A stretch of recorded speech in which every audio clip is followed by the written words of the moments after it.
చేయకూడదు. సమస్యలో పడక ముందు ప్రార్థన చేయాలి. ఆమేన్. ఎప్పుడైతే నువ్వు ప్రార్థన చేస్తావో అప్పుడు సమస్యలు నీకు రావు. అయితే అన్న మేము ఆల్రెడీ ప్రాబ్లమ్స్లో ఉన్నాం, ఏం చేయాలి? బైబిల్ ఏం చదివిస్తుందో తెలుసా? బైబిల్ ఏం చదివిస్తుందో తెలుసా? సమస్యలో రాకుండా ఉండాలంటే ప్రార్థన చేస్తారు, ఓకే. కానీ సమస్యలో ఉన్న వాళ్ళు ఏం చేయాలంటే స్తుతి చెల్లించాలి. ఎరికో గోడల చుట్టూ వాళ్ళు తిరుగుతూ ఉన్నారు, ఏం చేస్తారమ్మా? వాళ్ళు స్తుతి చెల్లిస్తూ తిరుగుతున్నారు. దేవుడు కూడా మిమ్మల్ని పరీక్షిస్తాడు. నువ్వు నిలబడడానికి సిద్ధంగా ఉన్నావా?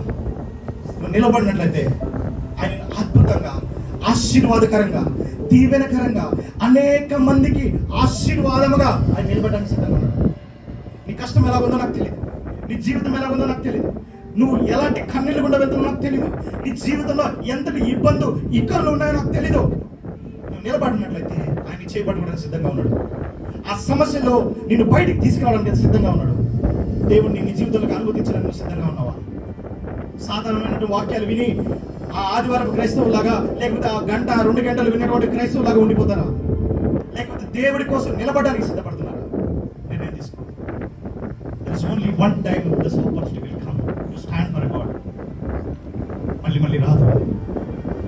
ఆయన అంటాడు, నన్ను ఎవరైతే విసర్జిస్తారో, నన్ను ఎవరైతే విడిచిపెడతారో, నన్ను ఎవరైతే తృణీకరిస్తారో నేను వారికి రేపు తృణీకరిస్తాను అంటాడు. Today it is your time. Today is your